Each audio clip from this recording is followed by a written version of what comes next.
দাঁড়িয়ে আছি রাজা কৃষ্ণচন্দ্র এবং রসিকরাজ গোপাল ভাঁড়ের শহরে। তো এই যে জগদ্ধাত্রী পুজো এখানে হয়, এটা নিয়ে কিন্তু অনেক মতবাদ আছে।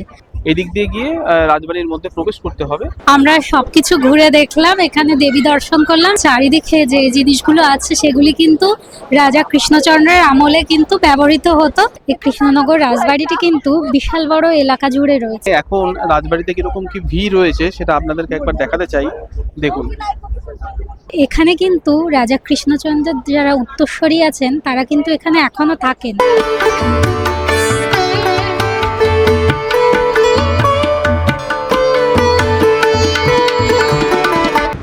বেঙ্গলি ট্রাভেলগ পরিবারের তরফ থেকে আপনাদেরকে স্বাগত জানাই। কেমন আছেন আপনারা? আশা করি ভালো আছেন। তো আমরা কিন্তু আজকে ভিডিওটি শুরু করেছি একদম রাস্তার মিডিল থেকে। আমরা এখন দাঁড়িয়ে আছি NH-12 উপরে। এখান থেকে 50 কিলোমিটার গেলে কৃষ্ণনগর। আমরা আজকে যাচ্ছি কৃষ্ণনগর রাজবাড়িতে। তো রাজবাড়ি যাওয়ার পথে আমরা একটা রাস্তার একটা সাইডে দাঁড়ালাম। চারিদিকের দৃশ্যটা খুবই সুন্দর, কাশফুলও ফুটে রয়েছে। কৃষ্ণনগর রাজবাড়িতে আপনারা সকলেই জানেন যে ভালো জগদ্ধাত্রী পুজো হয়, আর সেই কারণেই কিন্তু আমরা মেনলি আজকে রাজবাড়িতে যাচ্ছি। তো রাজবাড়িতে গিয়ে সেখানকার পুজো আমরাও ঘুরে দেখব, সঙ্গে আপনাদেরও ঘুরে দেখাবো। আপনারা জানাবেন যে কেমন লাগলো না লাগলো। আজকে কিন্তু আমরা দুজনেই, আমাদের সঙ্গে আরও 3-4 জন আছে। আজকে আমার সঙ্গে এই যে আছে আমার ননদের মেয়ে প্রণীতা।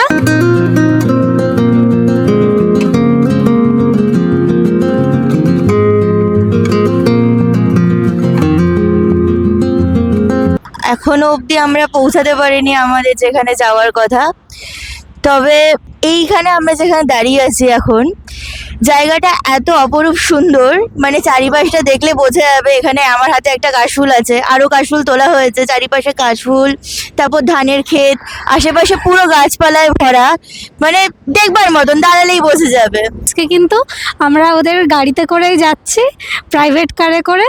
তো চলুন আমাদের সাথে, আপনারাও চলুন।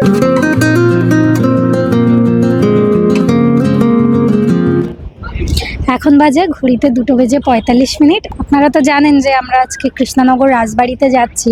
তো রাজবাড়ি যাওয়ার পথে আমাদের একটু খিদেই পেয়ে গেছে, সেই জন্য আমরা একটা জায়গায় নামলাম। এখানে নাম হচ্ছে শঙ্কর হোটেল অ্যান্ড রেস্টুরেন্ট। এখানে নেমে আমরা এবার কিছু খাওয়া দাওয়া করব, কারণ খুবই খিদে পেয়ে গেছে। তাহলে চলুন, কি কি খাচ্ছি না খাচ্ছি সব কিছুই আপনাদেরকে দেখাবো, আর কেমন কি হয়েছে না হয়েছে সেটাও আপনাদেরকে জানাবো। আমরা এই জাস্ট খেয়ে বেরোলাম। এখানে খাবারগুলো কিন্তু বেশ ভালো লেগেছে, কারণ একদম রিচ নয় খাবারগুলো, ঘরোয়া খাবার। আমার ঘরোয়া খাবার বেসিক্যালি খুবই ভালো লাগে, আর একদম হালকা পাতলা খাবার। এখানে আমরা যে যে খাবারগুলো অর্ডার করেছিলাম, এখানে আমি যেমন চিকেন থালি অর্ডার করেছিলাম, কেউ রুটি তড়কা অর্ডার করেছিল, চা, সিঙ্গারা, এই সমস্ত কিছু অর্ডার করা হয়েছিল। তো খাবার ওভারঅল খুব ভালোই লেগেছে। আর সবথেকে বড় কথা, এখানে যে ওয়াশরুমটা আছে, লেডিস ওয়াশরুম, এটা কিন্তু ভীষণ পরিষ্কার, একদম শপিং মলে যেমন ঝাঁ চকচকে ওয়াশরুম থাকে একদম সেই রকম। তো আপনারা যদি কৃষ্ণনগর আসেন, আপনারা এই শঙ্কর হোটেল অ্যান্ড রেস্টুরেন্টে খেতে পারেন। আপনারা সকলেই জানেন যে কৃষ্ণনগরের সরভাজা এবং সরপুরিয়া কিন্তু বিখ্যাত। তো এখানে কিন্তু আপনারা দুপুরে লাঞ্চ করার পাশাপাশি আপনারা যদি চান তাহলে এখান থেকে মিষ্টিও কিনতে পারবেন। আর বাকি যে সদস্যদের সঙ্গে পরিচয় করানো হয়নি, তাহলে চলুন পরিচয় করিয়ে দিই। এই যে এটা হচ্ছে আমার দিদি টুসিদি, এটা হচ্ছে জামাইবাবু ধনুদা, আর ওর সঙ্গে তো আগে পরিচয় করিয়েই দিয়েছি, প্রণীতা। তো আজকে আমরা এই আরেকজন আছে, আরেকজনকে খুঁজে পাচ্ছি না। আমরা এখন দাঁড়িয়ে আছি রাজা কৃষ্ণচন্দ্র এবং রসিকরাজ গোপাল ভাঁড়ের শহরে। এতক্ষণে আপনারা হয়তো বুঝেই গেছেন যে আমরা কোথায় এসেছি। হ্যাঁ, আপনারা ঠিকই ধরেছেন, আমরা যে এসেছি রাজা কৃষ্ণচন্দ্রের রাজবাড়িতে। একমাত্র জগদ্ধাত্রী পুজোতেই কিন্তু এখানে আপনারা প্রবেশ করতে পারবেন। কৃষ্ণনগরের অন্যান্য জগদ্ধাত্রী পুজোর মতন কিন্তু রাজবাড়ির জগদ্ধাত্রী পুজো কিন্তু অন্যতম। এখন যাই রাজবাড়ির ভেতরে এবং সেখানকার পুজো দেখি, সাথে আপনাদেরকেও ঘুরে দেখাই। তাহলে চলুন যাওয়া যাক। ঘড়িতে এখন বাজে বিকেল 5টা, আর আমরা চলে এসেছি রাজবাড়ি আছে, সে রাজবাড়ির মাঠে। আসলে আমাদের পৌঁছাতে একটু বিকেল হয়ে গেছে, অনেকটা রাস্তা ধরে আসছিলাম, আর আপনারা দেখলেন যে একটু খাওয়া দাওয়াও করছিলাম, সেই জন্য দেরি হয়ে গেছে। এই যে আমার পেছনে যেটা দেখতে পাচ্ছেন, এই যে এটা কিন্তু এই রাজবাড়ির যে সদর দরজা। আর যদি বলেন যে রাজবাড়িটা, এই দেখুন এই সামনে যদি দেখা যায়, এখান থেকে কিন্তু রাজবাড়ির যে পুরোনো দিনের যে ঢোকার যে রাস্তাটা ছিল সেটা। আর পুজোতে কিন্তু আজকে এখান থেকে ঢুকতে দেবে না, ঢুকতে দেবে হচ্ছে আজকে এই দিক দিয়ে। এই যে এই দিকের যে রাস্তা দেখতে পাচ্ছেন, এখান থেকে প্রচুর লোকজন যাতায়াত করছে। এইখান থেকে কিন্তু আজকে আমরা আপাতত যাব। প্রায় সন্ধ্যা হয়ে গেল, আসলে আমাদের বেরাতে একটু দেরি হয়ে গেছে। তো চলুন না আমরা যাই, যতদূর কি দেখা যায় না দেখা যায় সমস্ত কিছুই আপনাদের সামনে তুলে ধরবো।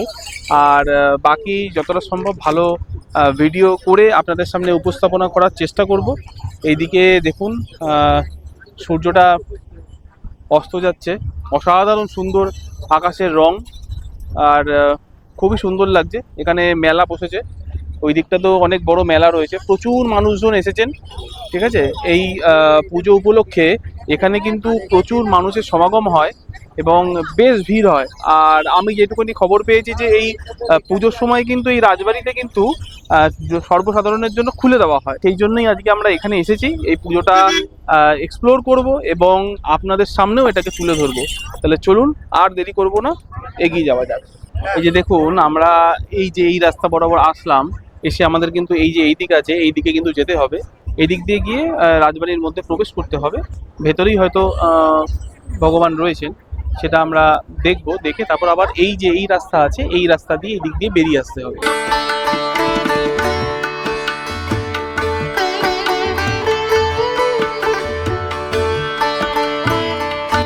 আমরা এখন দাঁড়িয়ে আছি কৃষ্ণনগর রাজবাড়ির মধ্যে। দেখুন সন্ধ্যা হয়ে গেছে বলে চারিদিকে এখন আলো জ্বলছে। এই কৃষ্ণনগর কিন্তু নদিয়া জেলার সদর শহর, আর এটি কিন্তু জলঙ্গি নদীর মোহনায় অবস্থিত। তো এই কৃষ্ণনগরে এই রাজবাড়িতে যে জগদ্ধাত্রী পুজো হয়, এটা নিয়ে কিন্তু অনেক মতবাদ আছে। শোনা যায় 1754 সালে করবাবদ নবাব আলীবর্দী খাঁ কিন্তু রাজা কৃষ্ণচন্দ্রের কাছে 1 লক্ষ টাকা চেয়েছিলেন। তিনি কিন্তু সেই টাকাটা দিতে পারেননি বলে নবাব কিন্তু কারাগারে তাকে ঢুকিয়েছিলেন। পরে অর্থাৎ এই জগদ্ধাত্রী পুজোর দশমীর সময় তিনি কর দেন এবং নবাব কিন্তু তাকে সেই কারাগার থেকে মুক্ত করেন। তারপরে সেই মতন অবস্থায় যখন রাজা কৃষ্ণচন্দ্র নদীপথে নৌকা করে ফিরছিলেন, তখন তিনি নৌকাতে ঘুমিয়ে পড়েন। তখন কিন্তু তিনি স্বপ্নাদেশ পান শুক্লা নবমীতে প্রতি বছর কিন্তু দেবী রূপে তাকে পূজা করতে হবে, এবং তারপর থেকেই কিন্তু ঠিক শুক্লা নবমীতে কার্তিক মাসের এখানে কিন্তু দেবীর জগদ্ধাত্রী চতুর্ভুজ দেবী হিসাবে পূজিত হবে।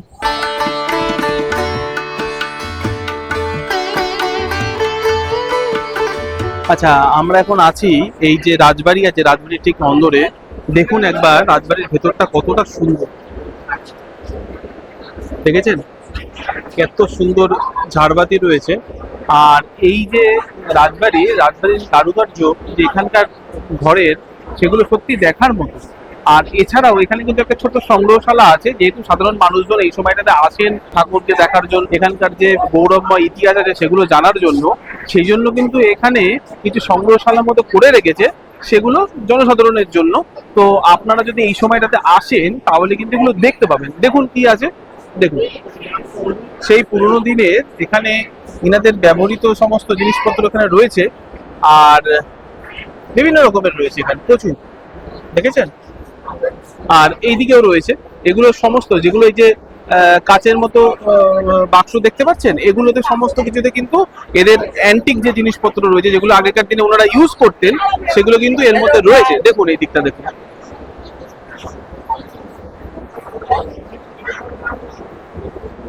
অপূর্ব সুন্দর সমস্ত কিছু। আর এখানে বিশাল বড় এলাকা জুড়ে, মানে যদি দেখে থাকেন এখানে দেখুন ভিড়টা কতটা জুড়ে রয়েছে, চারিদিকে ভিড়, মানুষজন আসছে, মানুষজন ফটো তুলছে, ভিডিও করছে। এবং এছাড়াও আরো কিছু জিনিসপত্র রয়েছে যেগুলো খুব ইন্টারেস্টিং লাগলো। দেখুন সিন্দুক দেখবেন, সেই পুরোনো দিনের সিন্দুক। এই দেখুন সিন্দুক, এরকম জমিদার বাড়ি বা রাজাদের যে সিন্দুক থাকতো সেরকম সিন্দুক কিন্তু প্রচুর এখানে রয়েছে। হ্যাঁ, এবং কিছুতে তালা দেওয়া আছে, কিছুতে তালা দেওয়া নেই। আর দেখুন, যেমন এটাতে তালা দেওয়া রয়েছে, এটাতে আবার তালা দেওয়া নেই। দেখি একবার কি আছে এর মধ্যে, কিছু একটা রয়েছে। যাই হোক, হাত না দেওয়াই ভালো। আর সবচেয়ে সুন্দর জিনিস হচ্ছে সেটা এখানকার যে সেই পুরোনো দিনের যে ঝাড়বাতিগুলো রয়েছে সেগুলো কিন্তু আপনারা এখানে আসলে আপনারা খুব সুন্দরভাবে দেখতে পাবেন। আপনারা যদি আমাদের এই ভিডিও দেখে নেক্সট ইয়ারে আসেন, কারণ আজকে তো নবমী, আগামীকাল থেকে তো আবার বন্ধ হয়ে যাবে, তাহলে আমি বলবো একটু তাড়াতাড়ি আসবেন। আর আমরাও যদি পরের বছর আসি তাহলে আমরাও খুবই তাড়াতাড়ি আসার চেষ্টা করব, যাতে আরো ভালো মতো করে এই জায়গাটা এক্সপ্লোর করতে পারি। বাকি যারা গ্রুপের সবাই আছে দেখে নিন, এইটা আমার দাদা, এর সাথে পরিচয় করানো হয়নি, ঠিক আছে। আর বাকি তো এদের সাথে সবার সাথে পরিচয় করেছেন। এই যে দেখুন দিদি জামাইবাবু হচ্ছে ফটো তুলছে।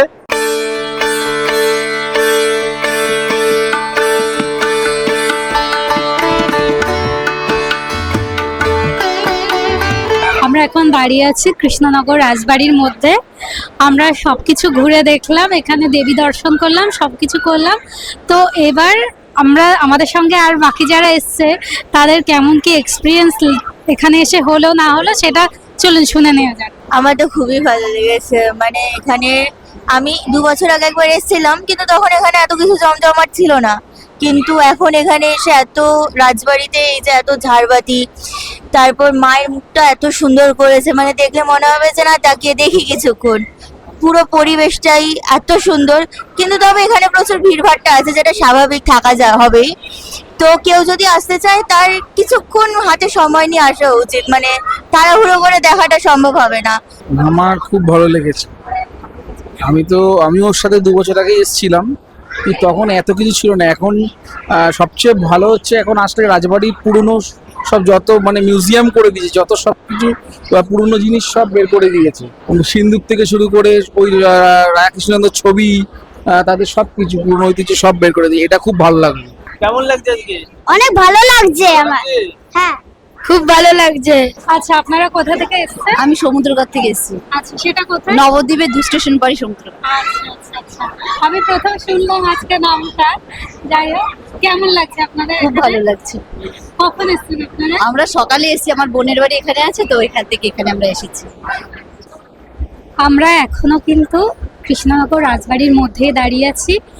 আমার চারিদিকে যে জিনিসগুলো আছে সেগুলি কিন্তু রাজা কৃষ্ণচন্দ্রের আমলে কিন্তু ব্যবহৃত দৈনন্দিন জিনিস যেগুলো বলে সেগুলো কিন্তু এখানে সমস্ত কিছু আছে। মানে বলা যায় একটা সংগ্রহশালা টাইপের। হয়তো ওনারা এগুলো আজকে পুজো বলে এখানে বার করে দিয়েছেন। কেমন যেন সে একটা নস্টালজিয়া ফিলিংস হচ্ছে, কারণ আপনারা কম বেশি সকলেই গোপাল ভাঁড় দেখেন, সবাই জানেন রাজা কৃষ্ণচন্দ্রের ব্যাপারে এবং গোপাল ভাঁড়ের ব্যাপারে। তো এখানে এসছি, প্রথমবার এসছি এখানে রাজা কৃষ্ণচন্দ্রের রাজবাড়িতে। তো সত্যি ভীষণ ভালো লাগছে, খুব ভালো লাগছে। একটু ক্রাউডেড আছে, স্বাভাবিক, ক্রাউডেড থাকাটাই স্বাভাবিক, কিন্তু ওভারঅল ভীষণ ভালো লাগছে। আপনারাও আসুন, আসলে এই জগদ্ধাত্রী পুজোতে আসতে হবে, নিশ্চয়ই আপনাদের ভালো লাগবে, এসে ঘুরে দেখতে পারেন। এই কৃষ্ণনগর রাজবাড়িটি কিন্তু বিশাল বড় এলাকা জুড়ে রয়েছে। আর এখানে কিন্তু রাজা কৃষ্ণচন্দ্রের যারা উত্তরসূরি আছেন তারা কিন্তু এখানে এখনো থাকেন। এবং চারিদিকে দেখুন এত সুন্দর, আর পরিবেশটাও ভীষণ সুন্দর। আর ওনারা কিন্তু এখানে বিভিন্ন রকমের গাছপালা লাগিয়েছেন। গাছপালা, শুধু গাছপালাই নয়, গাছপালার সাথে সাথে বিভিন্ন রকম সবজি চাষ করেছে, যেমন মূলো আছে, আরও বিভিন্ন রকমের সবজি আছে, ওনারা কিন্তু এখানে চাষ করেছেন। আমাদের আজকের পর্বটি আপনাদের কেমন লাগলো অতি অবশ্যই আমাদেরকে জানাবেন। এবং আমাদের পর্বটি যদি আপনাদের ভালো লাগে তাহলে like, comment, share and subscribe করে অতি অবশ্যই আমাদের পাশে থাকবেন।